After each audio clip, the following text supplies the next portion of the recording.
Welcome back to A Drop of Happy, where we focus on carefree, stress well, light and lively living while loving and reviewing everything entertainment.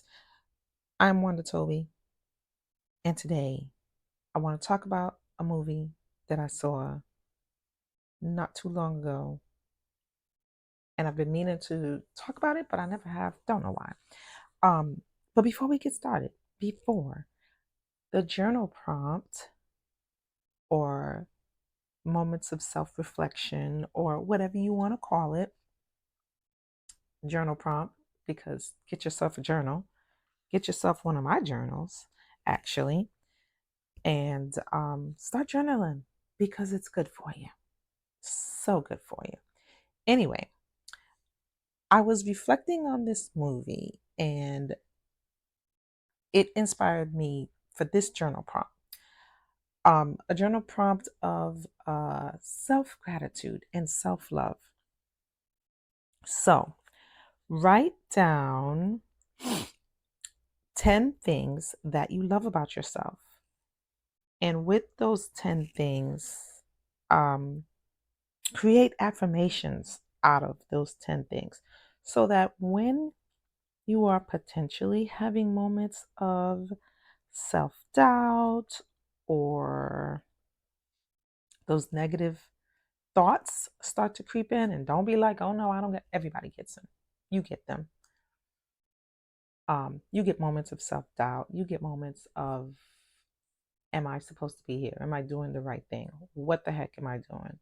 Or sometimes you get moments where you don't like yourself so much, or you don't like something about yourself, or you need a little confidence booster before you go into a situation.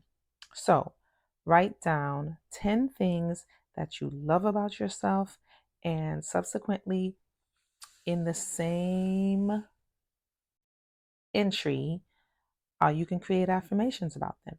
And better yet, to create future entries, you can come back to each 10 thing and write an entry about that. Uh, and also, if you create a good affirmation, it could be another entry where you just write it down 10 times, 15 times, 20 times about yourself. So that journal prompts are inspired by the film Belle. So, Belle is a film that was released back in 2013, starring Gugu Mbatha-Raw as Dido Elizabeth Belle, Tom Wilkinson as Lord Mansfield, Sam Reed as John Davinier, and Sarah Gadon as Elizabeth, who was Dido's cousin. This is one of the movies that completely went under my radar at the time until about a couple years ago. I really didn't realize I was in for a treat. I decided to watch it because it looked interesting, and I really enjoy uh, the actress Gugu Mbatha-Raw's work. Um, I've seen her, and I want to say it's called Fast Color, and I might do a review on that because there's a lot of meat. There's a lot of meat and potatoes in that one. Um, so I was just like, oh, she's in this. All right. And I enjoy period romance, historical romance pieces. And that's what I thought this was. I thought it was going to be like a cutesy little romance movie. It is not. I mean, there is some romance in there, but it's not cutesy. There's nothing cutesy about it at all. We just get that out of the way. But it was good.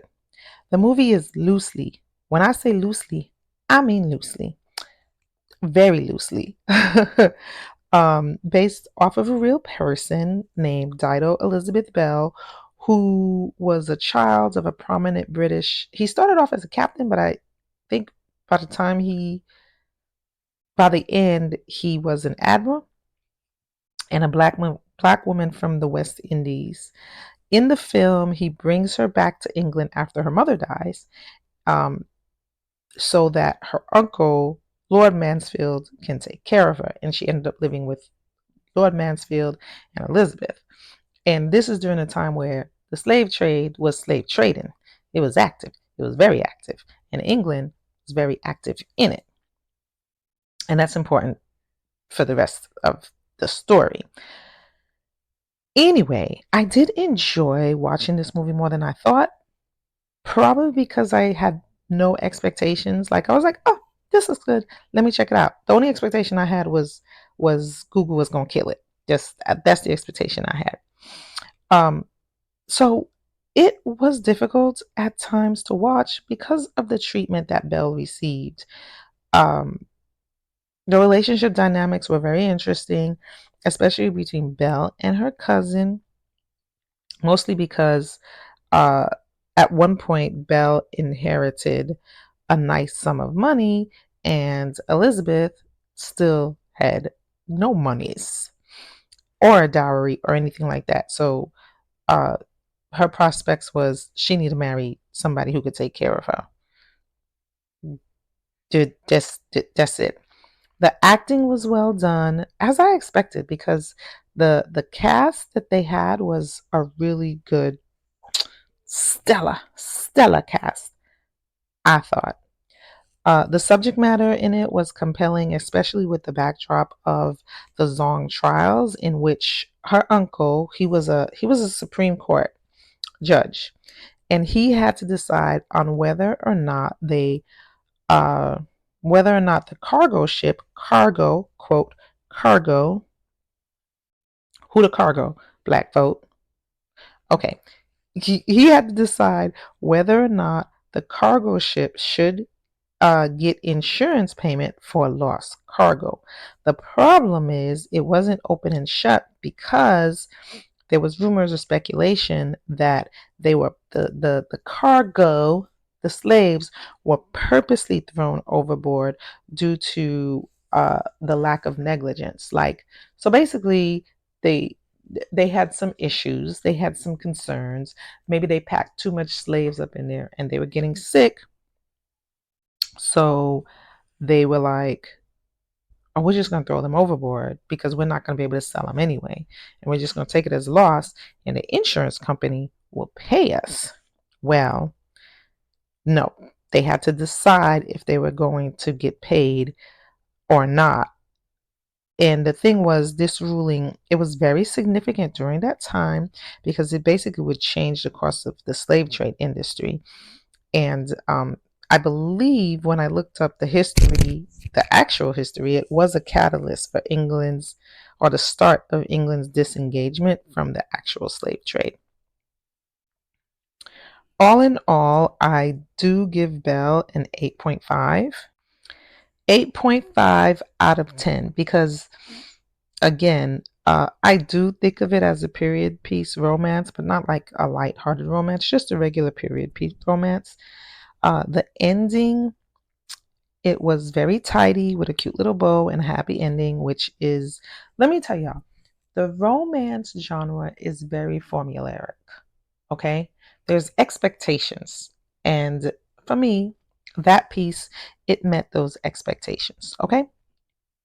So, and I like that. I like it to be wrapped up nice and tidy. This, for the movie, was wrapped up nice and tidy. All right. Um, it is not meant to be a factual account or history or anything for Dido's experience in any way. I believe there was a painting, even the painting, because there was a painting of Dido and her cousin, and they kind of based it off of the painting. So they inferred a lot of things. Okay. So it is not. It was nice to learn about Dido, but also unpleasant to watch the blatant discrimination that she had to deal with. So I did go back and read up on I when I watch movies that are supposed to be based on historical figures or whatever, I always like to be like, oh, well, how factual was this? And because I'm a dork, so shut up.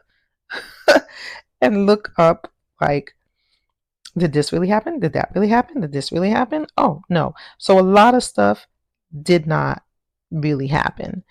She did live with them, but definitely not the way that the movie portrayed at all. And some of the events were out of place and things like that. So they really, really took creative license. So it's just nice to know that, I mean, this person lived and they found this painting, and all that stuff. Nevertheless, it was a good movie. And I think because the credit on this goes to the actors. Like they pulled it out. They did a great job. So it is available on YouTube. It's streaming for free. So if you go YouTube movies or something like that is the so if you go and just do a search for it, you will find it for free on the YouTube. Now, I always give y'all a warning when I'm about to talk about some spoilers. So if you don't want to hear about the spoilers, if you don't want to have a further discussion, now's your time. Now's your time to dip out, because now we're going to talk about the spoilers. But before we do, please, please, please, if you enjoyed, spread, share, like, subscribe, come on back. I'm trying to be better with my frequency of uploading and posting on livey.com. So please, I would greatly appreciate it. And it's also, I'm also on the YouTube as well. Okay, so here's the basic gist. What had happened was she came, she moved. The parents, the family was like, whoa, whoa, whoa, hold up, she a little darky. Like we can't, we are upstanding. So we can't have a little darky. Excuse me. So the dad was like, well, she can't be on the ship with me. So what you want me to do? She my daughter. I gave her my name, and I'm dropping her here off at your doorstep. So figure it out. And they did. And they were like, oh, she'll be a cute little companion for his other niece, Elizabeth, which in real life, he never, Elizabeth, which in real life, he never claimed Dido. That's what I read. In the real life, he never claimed Dido. Um, and she was more of like, not a lowly servant, but she was more of like a servant. Anyway, I digress from the point of the movie.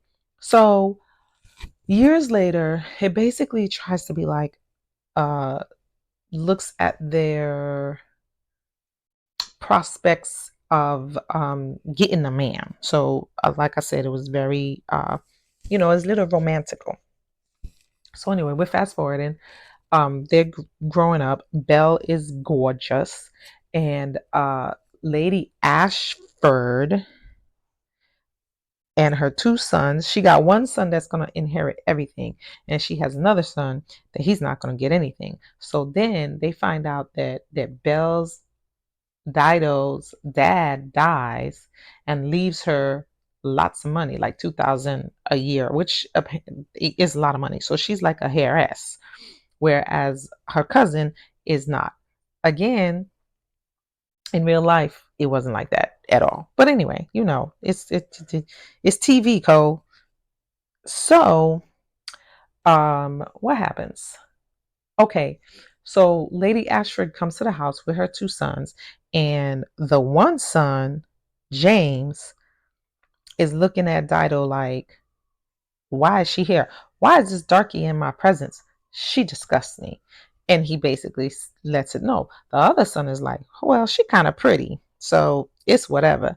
Later on, thanks to Elizabeth, the other son is having a conversation with his mom. His mom's like, you ain't gonna bring this darky.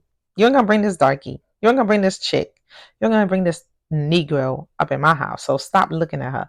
Because he was kind of staring her down. He was like giving her the googly eyes. She was like, no, don't do that. Stop it. Because this is not happening. Then he was just like, oh, she rich.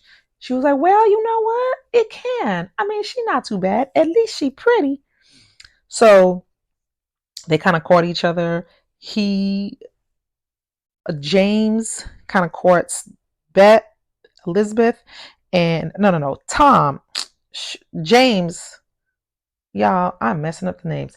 James, who is I don't like her, she black. And then Oliver is like, ooh, she black, she fine, and she got money. I'm with it. So James is courting Elizabeth, and Oliver is courting Dido. So James cannot stand Dido because she black.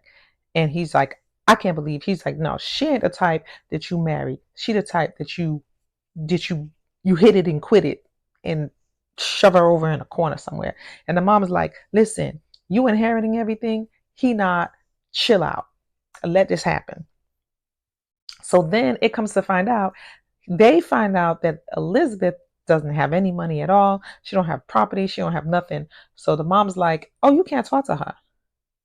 You can't talk to her. So let's not. Let's you can flirt with her all you want, but you can't talk to her. Elizabeth and her dumb ass think it's going to happen. Think, oh, she in love. Dude paid her a little attention, so she in love. And Dido is not really feeling Oliver because she really feeling um the lawyer apprentice dude, which is John Devinier, which she ends up marrying. She's really feeling him. And this is how she ends up finding about the Zong case. And this is how she ends up being like, why I didn't know about this? Why nobody told me? And he's like, then the uncle gets upset, and John's like, but wait a minute, it's in the news. Like why she don't know about this? Anyway, uh, after that, something happens, and they were very back in the day, very classes. So I don't know if he found out that John was kind of like flirting with Dido, or they got into an argument because he told Dido about the Zong case. The man said, "You're not my apprentice anymore. Bye. Get out. See you later." So that little argument happened. Then they see each other at a park or something like that, where homeboy's trying to woo her. She's not feeling him. She wants to talk to John, quote unquote, about the Zong case, right? So they get to chatting. Then they get to seeing each other secretly to supposedly talk about the Zong case. And Dido like gets a little attitude. They end up going to the city so that Elizabeth can come out. Dido's not coming out because you don't need to get married. No reputable man's gonna marry you, and then you're not gonna marry some lower man. Um, Something about your station, which is why the uncle did not like John, because John was just an apprentice. Uh, no, he was the son of a clergyman, which in real life John was not even. He was a servant, and that's who she ended up marrying, like for real, for real. So anyway, what happens? So John ends up telling her, they end up meeting secretly and stuff, and they fall in love in this little secret, whatever. But Oliver proposes. I can't remember if she said yes. I think at one point, or she did no, she didn't say yes. She declined him. And the thing is, here's the thing. He's like so condescending, right? He's like, and doesn't even see that there's anything wrong, because he's just like, oh, thank God your better half, your white half, is just the bomb. And it kind of overshadows the fact that you black. And she's like, sir, who are you talking to? She's like, no, I'm not marrying into this when you can barely sustain the half of me, like the real half of me. But what put the icing on the cake, topped it with cherry, was Tom felt her up, assaulted her basically. Tom was just like, you ain't nothing. You ain't James. Oh my God. I think Tom Felton is his real name, so I keep using Tom. His name is James, y'all. The actor, the character. He's like, you ain't shit. I want to bang you though. I want to fill you up because that's all you're worth. And you shouldn't be marrying my brother. You shouldn't be coming into my family, sullying my family name. He wasn't having it. And she was like, oh, this is what y'all want me to marry into? No. Hell to the no. So then she goes to Elizabeth and was like, yo, you should marry homeboy because he's not all that. As a matter of fact, he is trash. And he was all upon me. Listen, that was the best scene. Like when you watch it, I've watched that scene over and over again because Elizabeth was like, "You a black, you a Negro." She didn't say it. She said you illegitimate. That's not what she wanted to say. We all know it. She was like, "Oh, psh, no, he don't want you. Like, get out my face." And Dinah was like, "You know what? My daddy wanted me. My daddy loved me. Yours don't. So that's your problem. So step." Ooh, it was a good scene. It was intense. It was, blah blah blah. It was a good scene. Dido even was just like, "Yo, I'll give you some of my money so you don't have to marry this dude." Elizabeth was like, "You're lying." She literally called her a liar to her face. Anyway, fast forward, the dude don't end up marrying her anyway because he don't end up marrying her because she don't got no money. So, fast forward, the uncle catches them sneaking around, and then Lord Devanir, declares his love for her. And the uncle's like, "Get out my face, man." No. Anyway, then the Zong trial, the uncle was just like, basically was ruled like, "Nah, they can't get paid for this. So sorry." And Bet was there, and it was a big deal. Um, and I think it was after that they got caught. At the end of the day, they get together. The uncle lets him resume his apprenticeship, and they get together. And I think Bet Elizabeth ends up marrying somebody who's more suitable. And the big problem, so Dido had to deal with the racism. She couldn't eat with the family. There's a lot of stuff that how they treated her that was wrong. But there was this painting that was being painted of the both of them. And traditionally, sometimes when they paint these paintings, one's made to look like the servant, and one's made like she serves Elizabeth. So she was worried about that. Well, the painting turned out really cute. And there is actually a painting. So the painting in the movie wasn't accurate, wasn't 100% the same as the real painting, but there is actually a painting. That's You could see it if you Google it, or if you Google like the movie, you'll see the actual painting. Um, and they sometimes they lighten, but they painted her true character and all that. So seeing that, she kind of felt good about herself because that was a huge. She was really worried about this painting. Um, it was a big deal to her. So anyway, that's the gist of the movie. 8.5 out of 10. Really enjoyed it. And again, if you enjoyed the podcast, please share and come back. Um, Subscribe or whatever, all that stuff that you do, so you can know when I have post more shows. Remember to live light and stress well.